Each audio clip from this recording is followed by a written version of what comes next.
Hello student, कैसे हैं आप सभी। आई होप आप लोग अच्छे होंगे, पढ़ाई कर रहे होंगे। तो आज की इस वीडियो में हम प्रश्नावली 1.4 का 3 नंबर क्वेश्चन से स्टार्ट करेंगे। तो यहाँ पर जैसा कि आप देख सकते हैं कि 3, 4 और 5 नंबर क्वेश्चन तक इसमें दिए गए हैं।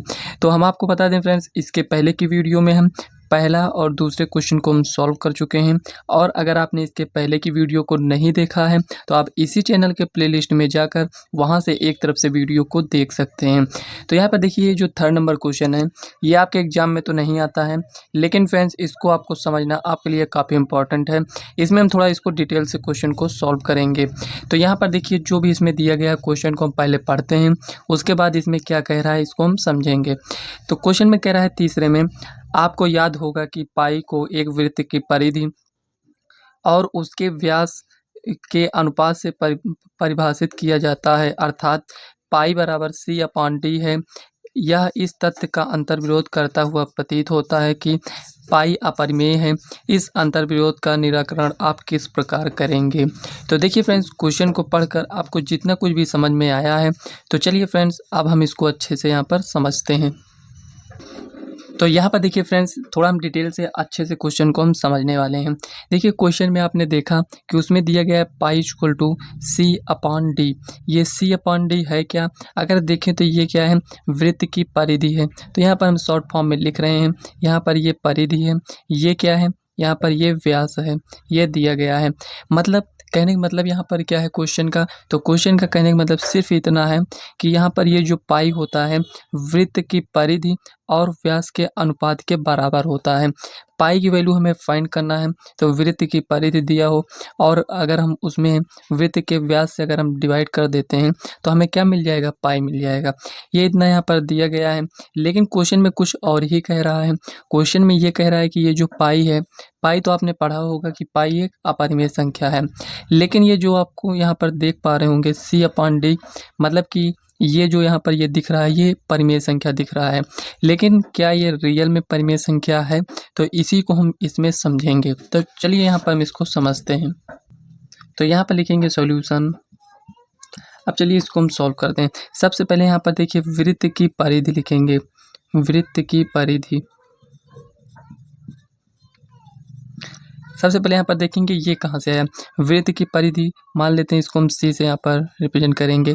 तो वृत्त की परिधि आप पढ़े होंगे 2πr, इस टाइप से आपने पढ़ा है। तो यहाँ पर C इक्वल टू 2πr, ये हो गया। अब यहाँ पर इसको क्या हम इस तरह लिख सकते हैं 2r और यहाँ पर ये पाई, इस टाइप से हम इसको लिख सकते हैं। अब देखिए यहाँ पर जैसे यहाँ पर मान लेते हैं वृत्त अगर हम बनाते हैं, ये जैसे भी बना है यहाँ पर आपको इसको वृत्त मानकर चलना है। तो चलिए थोड़ा सही से बना देते हैं यहाँ पर ये एक मिनट। तो यहाँ पर देखिए फ्रेंड्स, आपको इसको वृत्त मानकर चलना है। ये एग्जैक्ट फिगर नहीं बना है, लेकिन आपको वृत्त मानकर चलना है। तो यहाँ पर ये इसका सेंटर होता है, यहाँ से अगर इसको इतना मिलाते हैं तो ये क्या हो जाता है, त्रिज्या। लेकिन इसको हम पूरा ऐसे मिला दें तो ये क्या होता है, व्यास। तो यहाँ पर आप अगर ये r था और ये भी r है, तो मतलब यहाँ पर ये कितना हो जाएगा 2r। तो 2r को हम क्या कहते हैं, यहाँ पर d कहते हैं। वृत्त का व्यास को हम d से रिप्रेजेंट करते हैं। तो यहाँ पर हम 2r के स्थान पर क्या रख सकते हैं, d। तो C इक्वल टू D पाई, ये हो गया। अब इसको हम पक्षांतर करेंगे तो यहाँ पर क्या हो जाएगा, ये बटे में जाएगा, मतलब कि पाई इक्वल टू C/D। ये कुछ इस टाइप से यहाँ पर ये इतना आया है। अब यहाँ पर ये कह रहा है कि ये तो आप अपरिमेय जानते हैं, लेकिन ये C/D लिखा है जो कि परिमेय की तरह ये दिख रहा है। तो यहाँ पर देखिए फ्रेंड्स, ये परिमेय की तरह दिख रहा है, लेकिन क्या ये रियल में है, तो यही आपको समझना है। तो इतना अब आपको समझ में आ गया होगा कि ये जो इतना दिया गया था ये कहाँ से आया था। तो देखिए फ्रेंड्स, अगर हम आपसे यहाँ पर ये पूछें कि पाई का मान क्या होता है, तो आप कहेंगे कि 22/7 होता है। क्या ये रियल में सही है? तो यहाँ पर ये जो एग्जैक्ट मान नहीं होता है, ये आप जानते हैं कि मतलब कि पाई का एग्जैक्ट मान 22/7 नहीं होता है। पाई को हम क्या लिखते हैं, पाई इक्वल टू 3.14, ऐसे यहाँ पर डॉट डॉट डॉट ऐसे रहता है। तो देखिए फ्रेंड्स, जो हम कैलकुलेशन करते हैं तो उसमें हम क्या करते हैं, थोड़ा सा हमारा कैलकुलेशन इजी हो जाए, इसलिए हम इसको डायरेक्ट यूज कर लेते हैं। कहीं कहीं पर हम इसको भी यूज करते हैं, लेकिन 2 डिजिट तक या 3 डिजिट तक हम यूज करते हैं, उसके आगे का यूज नहीं करते हैं, क्योंकि फ्रेंड्स इसके आगे तो ये ऐसे इसी टाइप से चलता जाएगा। तो यहाँ पर 3 डॉट लगाया जाता है, अगर ज़्यादा भी लग जाए तो इसको माइंड मत करिएगा। तो यहाँ पर देखिए ये इसके आगे चला जाएगा तो हम कितना कैलकुलेशन करेंगे। तो इसीलिए फ्रेंड्स हम 22/7 लेते हैं, लेकिन ये एग्जैक्ट मान नहीं होता है। तो ये तो आपका परिमेय हो जाता है, लेकिन ये आपका क्या होता है, अपरिमेय ही रहता है। क्यों फ्रेंड्स ये अपरिमेय होता है, क्योंकि इसका अगर हम दशमलव प्रसार देखेंगे तो ये आपका अशांत होगा, अशांत, और यहाँ पर ये आपका अनावर्ती हो जाता है। अशांत अनावर्ती इसका दशमलव प्रसार होता है। तो जिसका दशमलव प्रसार अशांत अनावर्ती होता है वो क्या हो जाएगा, आपका अपरिमेय हो जाएगा।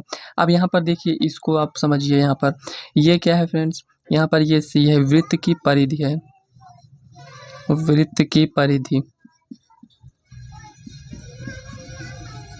आपको केवल समझना है, लिखने को तो आप वैसे भी लिख लेंगे।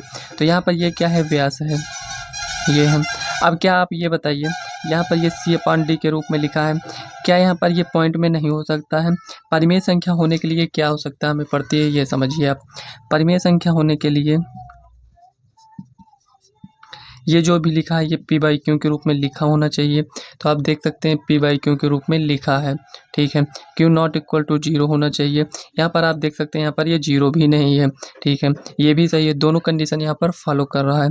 अब आगे यहाँ पर एक कंडीशन ये भी है कि P तथा Q क्या होने चाहिए, पूर्णांक होने चाहिए। P तथा Q पूर्णांक होने चाहिए। तो यहाँ पर देखिए फ्रेंड्स, अगर आप यहाँ पर इसको अगर इतना आप समझ गए तो समझ लीजिए कि ये क्वेश्चन आप समझ चुके हैं, क्योंकि यहाँ पर देखिए P तथा Q पूर्णांक होने चाहिए। अब यहाँ पर ये जो भी मान आएगा, यहाँ पर ये जरूरी नहीं है कि यहाँ पर ये पूर्णांक ही आए, मतलब कि ये पॉइंट में भी वैल्यू आ सकता है, मतलब कि इसका मान कुछ इस टाइप से भी दिया जा सकता है। जैसे मान लेते हैं कि इसका मान 3.14, ऐसे मतलब कुछ भी यहाँ पर आ सकता है, जो कि रिपीट होता चला जाएगा, इसका एंड नहीं होगा, ठीक है ना। तो मतलब ये कुछ इस टाइप से भी आ सकता है। तो इसीलिए फ्रेंड्स ये जो क्वेश्चन में कह रहा था, ये अंतर विरोध करता हुआ प्रतीत होता है, मतलब कि ये तो आपका अपरिमेय हो जाता है, और यहाँ पर ये जो है परिमेय दिख रहा है, ये आपको परिमेय दिख रहा है, लेकिन ये फ्रेंड्स परिमेय है नहीं, ठीक है ना। क्योंकि फ्रेंड्स इसमें यही कंडीशन होना चाहिए कि P/Q के रूप में होना चाहिए, Q नॉट इक्वल 0 होना चाहिए, P तथा Q पूर्णांक होने चाहिए। तो यहाँ पर आप ये देख पा रहे होंगे कि ये दोनों तो मान लेते हैं कि ये यहाँ तक सेटिस्फाई कर रहा है, लेकिन तीनों कंडीशन सेटिस्फाई करना चाहिए। तो P तथा Q पूर्णांक, जरूरी नहीं है कि P तथा Q यहाँ पर पूर्णांक ही हो। यहाँ पर हम मान निकालेंगे, यहाँ पर ये पॉइंट में भी वैल्यू आ सकता है, क्योंकि जब हम स्केल से यहाँ पर मेजर करते हैं तो हम एग्जैक्ट मान लेते हैं, उसमें बहुत सारे छोटी छोटी वैल्यू होती हैं, जो कि उसको हम यहाँ पर निगलेक्ट कर देते हैं, उस पर हम ध्यान नहीं देते हैं। जैसे कि यहाँ पर हम पाई का मान ये तो नहीं होता है, लेकिन हम कैलकुलेशन में क्या करते हैं, इसी को यूज करते हैं। अब यहाँ पर देखिए, अगर आप इतना कुछ यहाँ पर समझ चुके होंगे तो यहाँ पर आपको करना क्या है, इसको लिखना कैसे है। देखिए आप इसको इतना लिख लिए हैं, तो यहाँ पर आपको ये लिखना है कि C/D का दशमलव प्रसार क्या है, अनावसानी, अनावर्ती है, अनावर्ती। यहाँ पर C/D का दशमलव प्रसार अनावसानी अनावर्ती है, और यहाँ पर आप लिख सकते हैं पाई का एग्जैक्ट मान या एग्जैक्ट वैल्यू 22/7 नहीं होती है,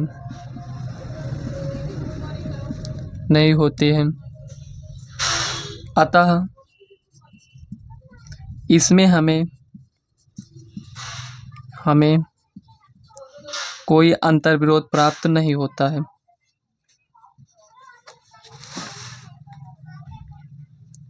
अंतर्विरोध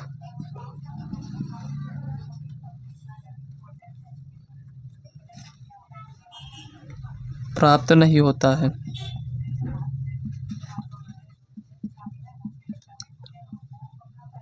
देखिए फ्रेंड्स, अगर आपको ये क्वेश्चन थोड़ा सा समझने में प्रॉब्लम हुई होगी तो थोड़ा सा इसमें आप समझ लीजिए एक बार, और क्वेश्चन में कह क्या रहा था।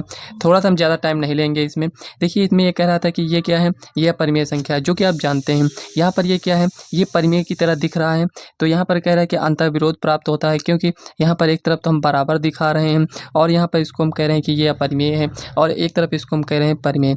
तो परिमेय अपरिमेय वैसे भी बराबर नहीं होते हैं, लेकिन यहाँ पर ये बराबर दिखा रहा है। तो इसलिए यहाँ पर क्वेश्चन में कह रहा था कि ये अंतर विरोध कर्ता प्राप्त होता है। लेकिन फ्रेंड्स ऐसा नहीं है, जब आप इसको समझेंगे तो इसका जो दशमलव प्रसार आएगा वो आपका अनुसानी अनावर्ती आएगा। तो यहाँ पर ये जो वृत्त की परिधि में अगर उसके व्यास से हम भाग करते हैं तो हमें क्या मिलता है, पाई का मान मिलता है। तो चलिए नेक्स्ट क्वेश्चन को समझते हैं। चौथे नंबर क्वेश्चन काफ़ी इंपॉर्टेंट क्वेश्चन है, वो आपके एग्जाम में आ सकता है। तो यहाँ पर देखिए फ्रेंड्स, यहाँ पर दिया गया है चौथे नंबर में, कह रहा है संख्या रेखा पर रूट 9.3 को निरूपित कीजिए। जो कि फ्रेंड्स आपको याद होगा, इसके पहले जो भी और एक्सरसाइज हम सॉल्व किए हैं इस टाइप के क्वेश्चन को हम सॉल्व कर चुके हैं, जैसे कि रूट 2, रूट 3, रूट 5 को संख्या रेखा पर निरूपित करिए। लेकिन यहाँ पर पॉइंट में दिया गया है, मतलब कि 9.3 को निरूपित करना है। तो चलिए इसको हम कैसे निरूपित करेंगे उसको हम समझते हैं।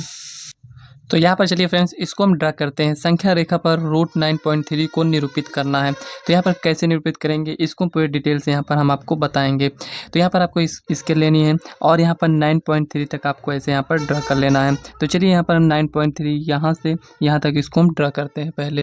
तो यहाँ पर देखिए, यहाँ पर ये 9.3 है तो इसको हम ए नेम दे देते हैं और यहाँ पर इसको हम बी नेम देते हैं। यहाँ पर कुछ इस टाइप से आपको पेंसिल से इसको बनाना है। अभी हम पेंसिल से बनाएंगे तो यहाँ पर आपको हो सकता है क्लियर ना दिखे, इसलिए यहाँ पर इस टाइप देखिए। यहाँ पर ये कितना है, 9.3 है। तो यहाँ पर ये बी है तो इसको हम थोड़ा सा आगे बढ़ाएंगे। तो यहाँ पर लिखेंगे, तो इसको अगर हम यहाँ से इतना ऐसे हम कितना बढ़ाएंगे, 1 सेंटीमीटर। तो यहाँ पर ये इतना आएगा, ये इतना यहाँ पर बढ़ा दिए हैं। तो यहाँ पर देखिए फ्रेंड्स, यहाँ से यहाँ तक 9.3, उसके बाद यहाँ से यहाँ तक 1 सेंटीमीटर। तो यहाँ पर ये ए है, ये बी है, इसको हम सी नेम दे देंगे। ये हो गया। अब यहाँ पर इसका मध्य बिंदु ज्ञात करेंगे, मतलब कि यहाँ पर ये जो दिया गया है इसका मध्य बिंदु कैसे हम ज्ञात करेंगे। तो चलिए इसको समझते हैं। यहाँ पर हम क्या करेंगे, आधे से अधिक दूरी लेंगे, मतलब यहाँ पर ऐसे आपको करना है, यहाँ पर रखना है इसको, और यहाँ पर आपको आधे से अधिक दूरी लेना है। यहाँ पर ऐसे ये ऐसे आपको ड्रा करना है और यहाँ से आपको इसमें रखना है और उसके बाद यहाँ पर आपको ऐसे यहाँ पर ड्रा कर देना है। ये कुछ इस टाइप से आएगा। तो इसको जब आप यहाँ पर देखेंगे, अब यहाँ पर जब हम इसको इसके लिए यहाँ पर रखेंगे तो यहाँ पर ये इसका मध्य बिंदु आएगा। तो यहाँ पर इसको मैं ऐसे कुछ इस टाइप से लिखेंगे। तो यहाँ पर देखिए फ्रेंड्स, यहाँ पर ये जो मध्य बिंदु आया इसको हम ओ नेम देते हैं, मतलब कि यहाँ से ए ओ और यहाँ से ओ और सी बराबर होंगे, मतलब यहाँ से ये इतना ये आपके बराबर हो जाएंगे। अब आपको करना क्या है, इसमें अर्धवृत्त की हम रचना करेंगे। तो देखिए अर्धवृत्त की रचना का कैसे करेंगे, देखिए ये जो मध्य बिंदु आया था इसको यहाँ पर रखेंगे और यहाँ से हम इसको यहाँ पर इसको नाप कर ऐसे यहाँ से ये ऐसे आपको यहाँ से इसको ऐसे घुमा देना है, ऐसे इस टाइप से। ऐसे जैसे ही आप इसको पूरा घुमाएंगे ये कुछ इस टाइप से आएगा। ऐसे देखिए यहाँ तक आया ना, ये यहाँ तक, इसको आपको ऐसे यहाँ पर इसको घुमाना है। यहाँ पर ये क्या बन चुका है, ये आपके अर्धवृत्त बन चुका है। ये इतना है। आप देखिए यहाँ पर ये जो बी पॉइंट है, ये बी पॉइंट था, यहाँ से इसके लेकर इस पर आपको लंब डालना है। तो यहाँ पर देखिए लंब डालने के लिए यहाँ पर हम क्या करेंगे, आप डायरेक्ट इसको नाप सकते हैं या फिर आपको यहाँ पर 90 बनाना आना चाहिए। तो यहाँ पर ये कुछ इस टाइप से। तो देखिए फ्रेंड्स, इसके हेल्प से अगर हमें 90 बनाना है तो हम कैसे बनाते हैं इसको यहाँ पर रफली पहले समझ लेते हैं। जैसे यहाँ पर हमें 90 बनाना है तो हम क्या करेंगे, इसको यहाँ पर रखेंगे और यहाँ पर इसको हम पूरा ऐसे इस टाइप से घुमा देंगे, कुछ इस टाइप से ऐसे।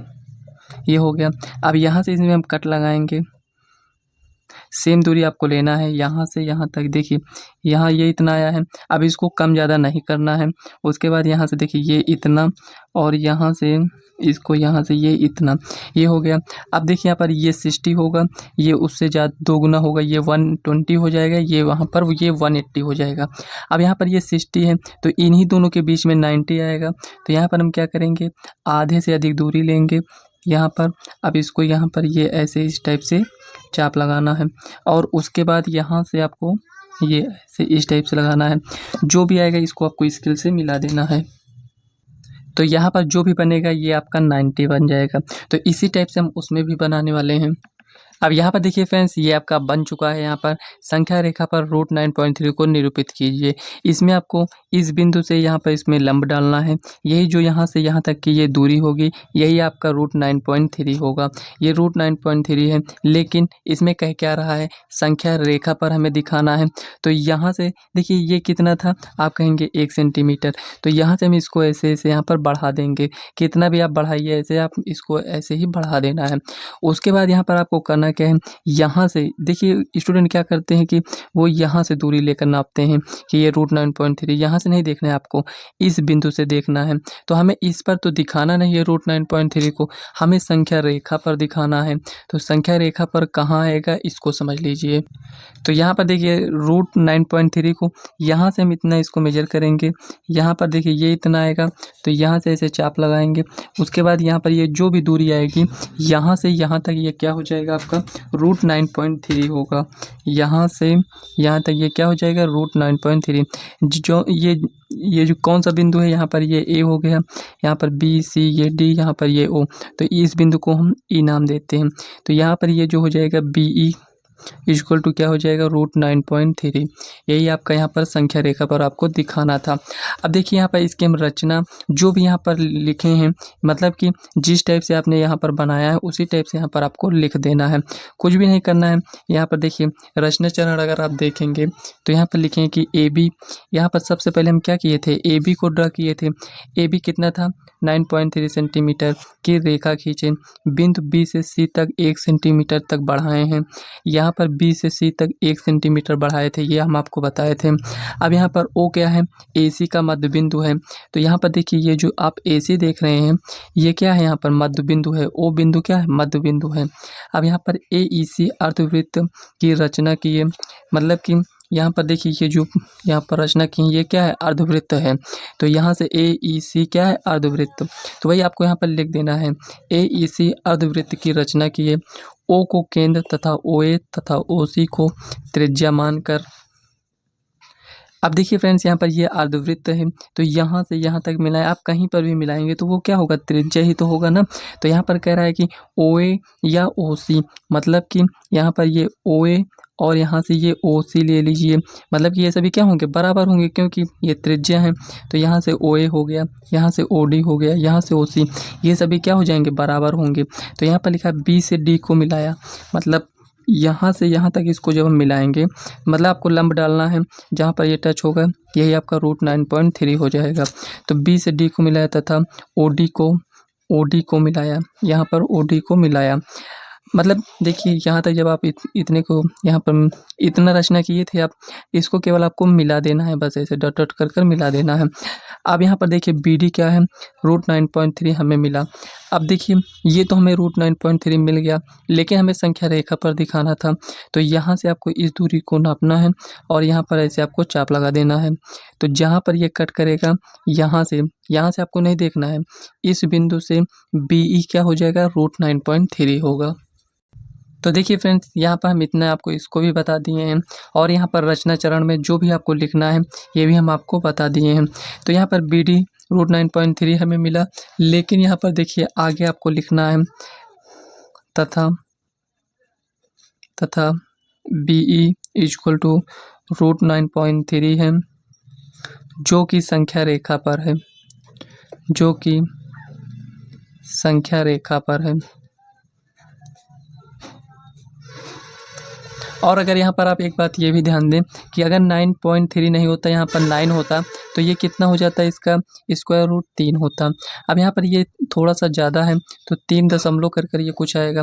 तो यहाँ से अगर आप देखेंगे तो 1, यहाँ तक ये 2, यहाँ तक ये 3, इससे थोड़ा सा ज़्यादा यहाँ पर ये मिल जाएगा। ऐसे भी आप इसको समझ सकते हैं। तो चौथा क्वेश्चन आपका सॉल्व हो चुका है। अगर आपको यहाँ पर कहीं पर कोई भी डाउट होता है तो आप कमेंट कर पूछ सकते हैं। तो चलिए नेक्स्ट क्वेश्चन देखते हैं क्या दिया गया है। तो यहाँ पर देखिए 5वें क्वेश्चन में कह रहा है निम्नलिखित के हरों का परिमेयकरण कीजिए। तो यहाँ पर परिमेयकरण का मतलब क्या होता है कि यहाँ पर ये जो हर दिए गए हैं ये अंश होता है, ये हर मतलब न्यूमरेटर डिनोमिनेटर। तो यहाँ पर ये जो डिनोमिनेटर मतलब कि यहाँ पर हर में जो ये दिए गए हैं ये क्या है, एक अपरिमेय संख्या है। कह रहा है परिमेयकरण कीजिए मतलब कि हर को हमें परिमेय संख्या के रूप में चेंज करना है। तो यहाँ पर 4 क्वेश्चन दिए गए हैं, तो चलिए एक एक क्वेश्चन को हम सॉल्व करते हैं। परिमेयकरण का मतलब ही यहाँ पर ये हुआ कि यहाँ पर जो हर में दिया गया है परिमेय संख्या, इसको हमें परिमेय संख्या के रूप में चेंज करना होता है। तो चलिए इस क्वेश्चन को नोट करते हैं और इसको सॉल्व करेंगे। अब यहाँ पर देखिए ये फर्स्ट नंबर क्वेश्चन है, तो चलिए इसको हम सॉल्व करते हैं। लिखेंगे सॉल्यूशन 1/√7 दिया गया है। अब यहाँ पर क्या है, √7 है, तो यहाँ पर हम क्या करेंगे, ऊपर नीचे यहाँ पर मल्टीप्लाई करेंगे ऐसे। तो यहाँ पर ये क्या हो जाएगा, √7। अब आप जानते हैं कि 2 बार √7 लिखा है, इसका मतलब यहाँ पर क्या आ जाएगा, रूट बाहर हो जाए, मतलब ये जो 7 है 2 बार लिखा है। आप ये जानते हैं कि जैसे कोई भी संख्या n इंटू √n लिखा है तो यहाँ पर ये क्या बचता है, n केवल बचेगा। तो उसी प्रकार फ्रेंड्स यहाँ पर भी है, तो 2 बार √7 लिखा है तो यहाँ पर रूट से बाहर आ जाएगा, केवल यहाँ पर 7 बचेगा। तो यहाँ पर ये क्या है, यही आपका फाइनल आंसर है। आप देख सकते हैं यहाँ पर ये जो दिया गया है, यहाँ पर इसमें क्या था, यहाँ पर यह परिमेय संख्या था, लेकिन यहाँ पर परिमेय संख्या के रूप में ये चेंज हो गया, मतलब यहाँ पर 7 आ गया है। अब यहाँ पर सेकंड क्वेश्चन को नोट कर लेते हैं। तो यहाँ पर सेकंड क्वेश्चन दिया गया है √7 माइनस √6 ये दिया गया है। अब इसको कैसे सॉल्व करेंगे, तो लिखेंगे सॉल्यूशन।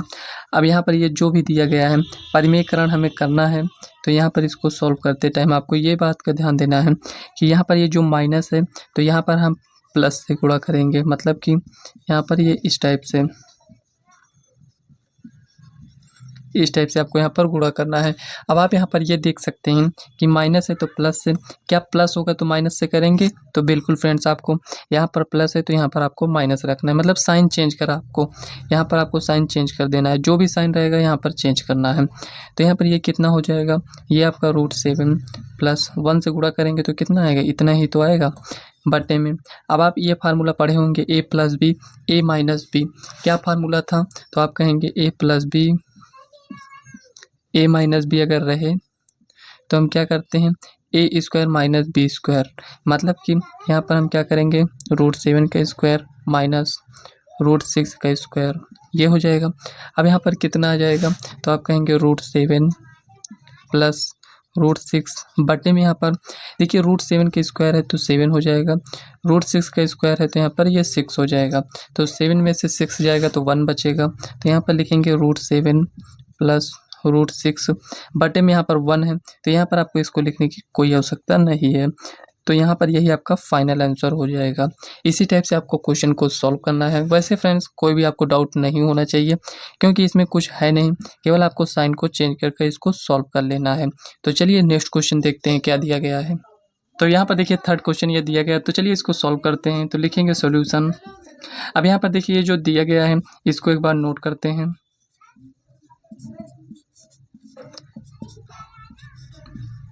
प्लस है तो माइनस,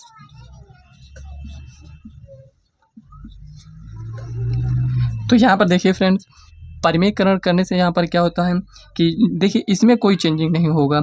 इसमें देखिए इसको हम कैंसिल भी कर सकते हैं, लेकिन कैंसिल करने का मतलब यहाँ पर ये हुआ कि जब इसको हम कैंसिल करेंगे तो यहाँ पर 1 आ जाएगा, मतलब कि इसमें हम कुछ भी चेंजिंग नहीं कर रहे हैं। लेकिन जब हम कुछ भी इसमें चेंज नहीं करेंगे तो इस क्वेश्चन को हम सॉल्व कैसे करेंगे, तो इसीलिए यहाँ पर ये प्लस है तो माइनस करेंगे। तो देखिए यहाँ पर चेंज कैसे होगा, √5 माइनस √2। अब यहाँ पर हम आपको फार्मूला बताए थे, मतलब कि √5 का स्क्वायर माइनस √2 का स्क्वायर। अब यहाँ पर देखिए √5 माइनस √2 बटे में यहाँ पर क्या हो जाएगा 5, और उसके बाद यहाँ पर 2 है तो -2 = √5 माइनस √2 बटे में यहाँ पर 3। ये क्या है, यही आपका फाइनल आंसर है। अब आपको यहाँ पर ये समझना है, देखिए इसको यहाँ पर लिखने से हमारा क्वेश्चन इस रूप में था, इस रूप में चेंज हो चुका है। मैथ में केवल आपको इतना ही यहाँ पर समझना होता है कि मतलब जो भी क्वेश्चन दिया गया है उसको हम कैसे सॉल्व कर सकते हैं, दूसरे रूप में उसको हम कैसे चेंज कर सकते हैं, यही आपको इसमें सीखना रहता है। तो ये थर्ड क्वेश्चन सॉल्व कर चुके हैं। तो चलिए यहाँ पर फोर्थ नंबर क्वेश्चन को नोट करते हैं। अब यहाँ पर देखिए 4 नंबर क्वेश्चन नोट कर लिए हैं, तो चलिए इसको हम सॉल्व करते हैं। तो यहाँ पर ये लिखा है √7 - 2। अब देखिए यहाँ पर रूट इसमें है, इसमें नहीं है, तो क्या इसमें हम इसको दूसरे तरीके से सॉल्व करेंगे? नहीं।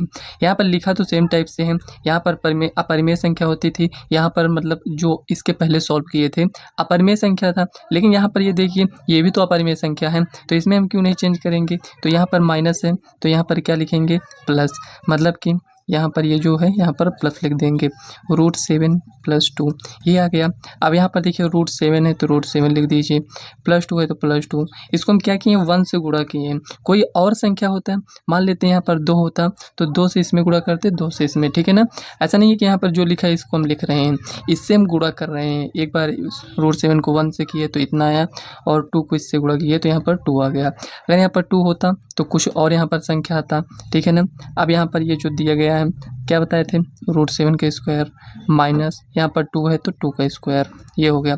अब यहाँ पर लिखेंगे √7 + 2 बटे में यहाँ पर क्या है? 7, यहाँ पर माइनस, यहाँ पर देखिए 2 का स्क्वायर कितना हो जाएगा? 4। अच्छा, यहाँ पर √7 था तो यहाँ पर हम 7 लिख दिए, यहाँ पर 2 का स्क्वायर है तो यहाँ पर हमें 2 लिखना चाहिए था, लेकिन यहाँ पर देखिए रूट था इसलिए यहाँ पर 7 आया। इसमें रूट नहीं था, इसलिए इसको आप जैसे स्क्वायर करते हैं उसी टाइप से करेंगे। तो यहाँ पर लिखेंगे √7 + 2 बटे में 7 में 4 गया 3। तो यही आपका फाइनल आंसर है। इसी टाइप से सभी क्वेश्चन को सॉल्व करना है। देखिए यहाँ पर जैसे मान लेते हैं √7 × √7 × √7, ये इस टाइप से दिया गया। आप जानते हैं √7 2 बार है, तो एक बार √7 ये बाहर आ जाएगा। अब यहाँ पर बच रहा है √7, तो इसको हम कुछ इस टाइप से लिखेंगे, ठीक है ना। ऐसे आपको यहाँ पर समझना होता है। काफ़ी इजी क्वेश्चन थे, फिर भी अगर आपको कहीं पर कोई भी डाउट होता है तो आप कमेंट कर पूछ सकते हैं। इसी क्वेश्चन की बात नहीं कर रहे हैं, इसके पहले के जितने भी क्वेश्चन आपने सॉल्व किए हैं, अगर उसमें भी आपको डाउट होता है तो आप कमेंट कर पूछेंगे, तो इसका रिप्लाई हम नेक्स्ट वीडियो में ज़रूर करेंगे। तो आज की ये वीडियो आपको कैसी लगी कमेंट बॉक्स में ज़रूर बताइएगा। वीडियो पसंद आए तो वीडियो को लाइक व चैनल को सब्सक्राइब कर लीजिएगा। देखिए फ्रेंड्स, हम आप लोगों के लिए इतना कुछ करते हैं, तो आप लोग हमारे लिए क्या कर सकते हैं? आपको केवल इस यहाँ पर ये जो आप चैनल देख रहे हैं, इसको केवल अपने फ्रेंड्स को आपको बताना है। अगर उनको कोई भी टॉपिक नहीं समझ में आता है तो आपको केवल इतना बताना है कि आप इस चैनल से पढ़ाई कर सकते हैं। जैसे आपको समझ में आ रहा है वैसे हो सकता है उनको भी इससे अच्छे से समझ में आ जाए। तो ठीक है फ्रेंड्स, आज की इस वीडियो को हम यहीं तक रखते हैं। वीडियो पसंद आए तो वीडियो को लाइक व चैनल को सब्सक्राइब कर लीजिएगा। तो चलिए फ्रेंड्स, मिलते हैं नेक्स्ट वीडियो में, तब तक के लिए बाय।